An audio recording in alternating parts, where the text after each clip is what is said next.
Have you ever wondered what it would be like to hear God's voice calling your name directly? What would you do if the creator of the universe appeared before you in the most ordinary moment of your day and completely transformed your destiny forever? For Moses, that moment came not in a temple or during prayer, but while he was simply tending sheep in the wilderness. A single burning bush would become the catalyst for one of the most extraordinary encounters between heaven and earth ever recorded in human history. Picture this scene for a moment. Moses, once a prince of Egypt, now a humble shepherd living in exile for 40 years. His hands that once held royal scepters now grip a simple wooden staff. His feet that once walked on marble floors now tread on desert sand. He had fled from Pharaoh's palace after killing an Egyptian taskmaster who was beating a Hebrew slave, and now he finds himself on the far side of the wilderness, tending the flock of his father-in-law Jethro. Can you imagine the thoughts that must have crossed his mind during those long, quiet days in the desert? Did he wonder if his life would amount to nothing more than watching sheep until his dying day? But God had been preparing Moses for this moment all along. Every step through the wilderness, every sunrise over the mountains, every night under the stars had been leading to this divine appointment. The God who sees all and knows all had not forgotten the cries of his people in Egypt, and he certainly had not forgotten Moses. Drop a flame emoji in the comments if you're ready to discover how one burning bush changed the course of human history forever. And make sure you stay until the end, because what happens next will completely transform how you understand God's calling on your life. Trust me, you won't want to miss what's coming. So Moses was tending the flock of Jethro, his father-in-law, the priest of Midian, and he led the flock to the far side of the wilderness and came to Horeb, the mountain of God. There the angel of the Lord appeared to him in flames of fire from within a bush. Moses saw that though the bush was on fire, it did not burn up. This wasn't just any ordinary fire. This was something that defied every law of nature Moses had ever witnessed. Can you picture the confusion and wonder that must have flooded Moses' heart in that moment? Here was a bush completely engulfed in flames, yet the leaves remained green. The branches stayed intact, and not a single twig was consumed by the fire. The flames danced and flickered with supernatural intensity, but the bush itself remained untouched by destruction. What kind of fire burns without consuming?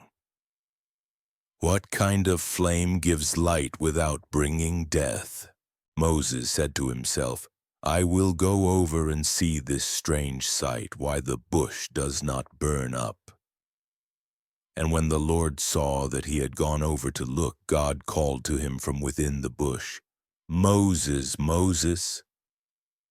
The repetition of his name wasn't mere emphasis, it was the voice of the eternal God who had known Moses before he was born, who had watched over him as a baby floating in a basket on the Nile River, who had protected him in Pharaoh's palace, and who had been with him through every day of his 40-year exile in the wilderness. Imagine hearing your name called not by human lips, but by the voice that spoke the universe into existence. This was the same voice that had commanded light to shine in the darkness, that had separated the waters from the dry land, that had breathed life into Adam's nostrils. And now this voice was calling to Moses, a forgotten shepherd in the middle of nowhere. Moses answered, "Here I am." Those three simple words carry profound weight. They represent complete availability, total surrender, and absolute readiness to listen. Moses didn't run away in terror, though he certainly could have. He didn't dismiss the voice as his imagination, though the rational mind might have suggested such a thing. Instead, he positioned himself to receive whatever God was about to reveal. "Do not come any closer," God said. "Take off your sandals, for the place where you are standing is holy ground." Think about the significance of this command. Moses had been walking through this wilderness for decades.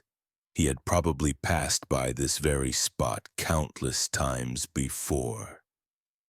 But now, in the presence of the Almighty, ordinary ground had become sacred space.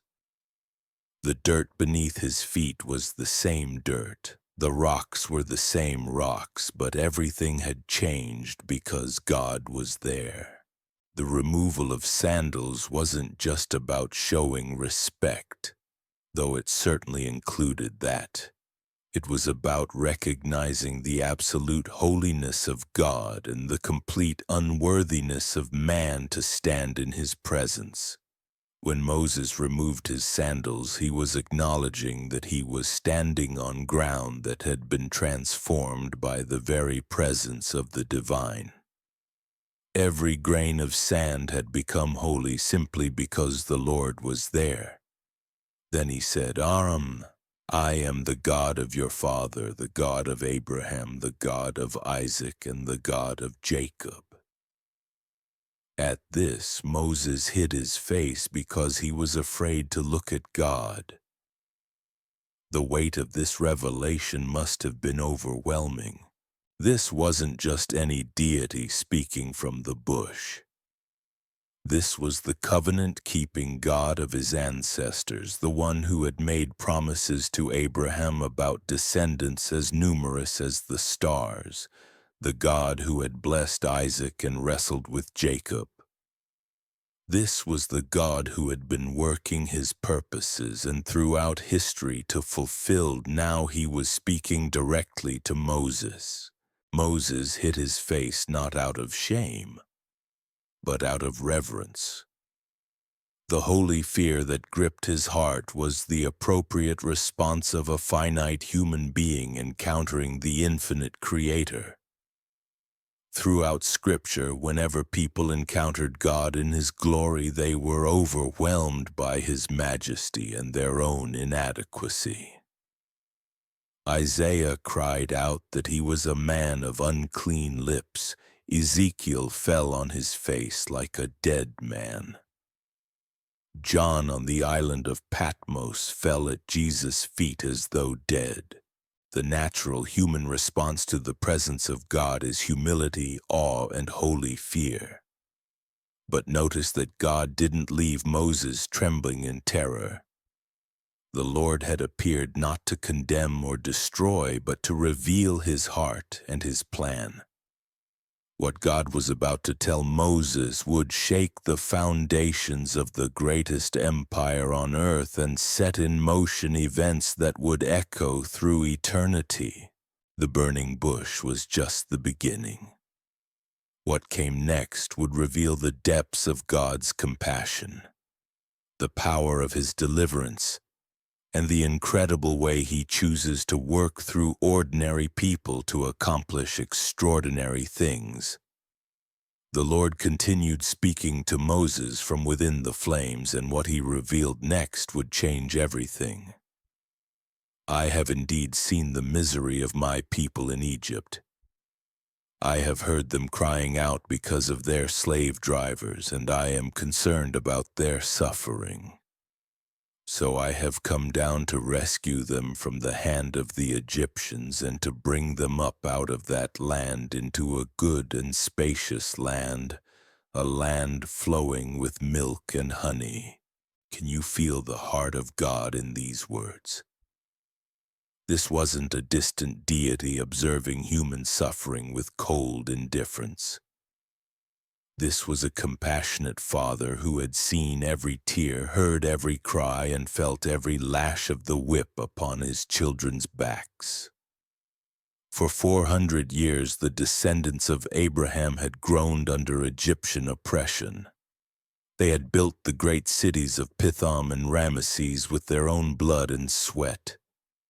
They had watched their baby boys thrown into the Nile River. They had cried out to heaven, wondering if anyone was listening. But God had been listening all along. Every prayer uttered in desperation had reached his ears.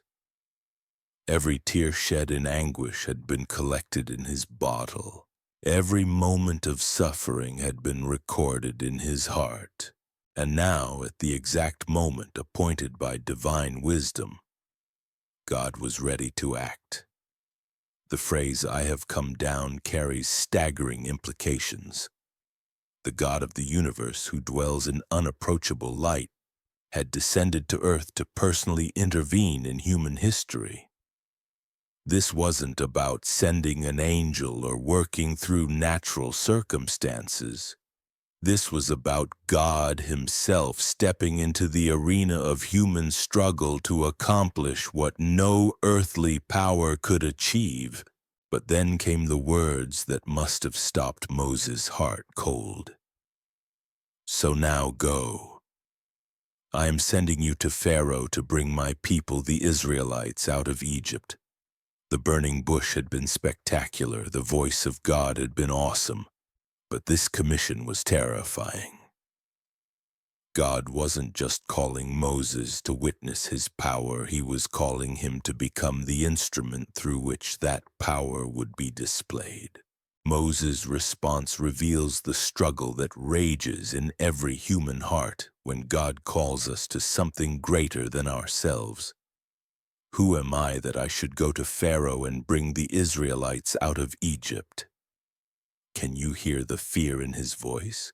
Can you sense the overwhelming inadequacy he felt?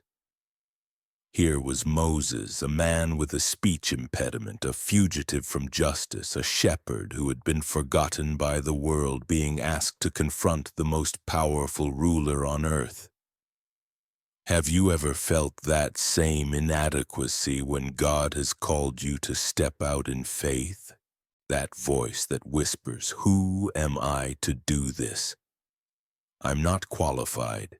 I don't have the education, the resources, the connections, or the ability."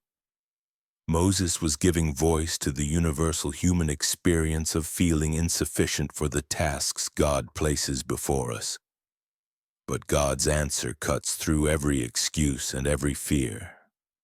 "I will be with you, and this will be the sign to you that it is I who have sent you.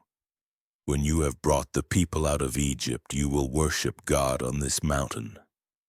Notice that God didn't address Moses' qualifications. He didn't give him a confidence-boosting speech about his hidden potential or his natural abilities. Instead, God pointed to the one thing that would make all the difference: his presence. The question was never, "Who is Moses?" The question was, "Who is the God of Moses?" The strength would not come from the messenger, but from the one who sent the message. The power would not flow from human ability, but from divine authority. The victory would not be won by earthly wisdom, but by heavenly intervention. Moses pressed further, and his next question reveals another layer of human uncertainty when faced with divine calling. "Suppose I go to the Israelites and say to them, 'The God of your fathers has sent me to you,' and they ask me, 'What is his name?' Then what shall I tell them?" This wasn't just about having information to share. This was about understanding the very nature and character of the God who was commissioning him. In the ancient world, names carried profound significance. They revealed identity, character, and authority. Moses was essentially asking, "Who are you really? What is your true nature?" By what authority am I to speak, and in what name am I to act? These were the questions of a man who was beginning to grasp the magnitude of what God was asking him to do. God's response would become one of the most significant revelations in all of human history. I am who I am. This is what you are to say to the Israelites. I am has sent me to you. In these simple yet profound words, God revealed his eternal, self-existent nature. He is not dependent on anything or anyone else for his existence. He simply is, was, and always will be. The Hebrew phrase Ehyeh Asher Ehyeh carries the weight of absolute being, unchanging character, and eternal presence. God was telling Moses, I am the one who exists by my own power. I am the source of all life, all truth, all reality. I am not bound by time or circumstance. I am the same yesterday, today, and forever. This name would become the foundation for everything Moses would face in the days ahead. When Pharaoh demanded to know by what authority Moses spoke, the answer would be, I am. When the Israelites questioned whether God could really deliver them, the answer would be found in understanding I am. When Moses himself doubted whether he could accomplish this impossible task, his confidence would rest not in his own abilities, but in the character of I am, from a burning bush in the wilderness to the throne room of Pharaoh. From a shepherd's staff to the parting of the Red Sea. Moses' encounter with the living God reminds us that the Almighty still calls ordinary people to do extraordinary things. The same voice that spoke from the flame still whispers your name today. The same presence that transformed ordinary ground into holy space can transform your ordinary life into something sacred and significant. When God calls, he doesn't choose the qualified. He qualifies the chosen. Moses felt inadequate, afraid, and unprepared, yet God's presence was enough.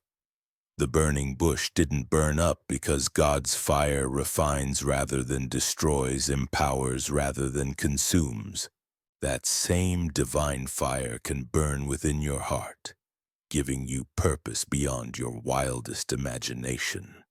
So the next time you feel forgotten in your own wilderness, remember that God sees you. When you feel too weak or unworthy for the calling on your life, remember that his strength is made perfect in your weakness. The God who spoke to Moses from the burning bush is the same God who wants to speak to you today. What burning bush moment is God preparing for your life? Don't let fear keep you from saying, "Here I am." Drop your thoughts in the comments below, and if this message touched your heart, share it with someone who needs to hear that God has not forgotten them. The same I am who called Moses is calling you.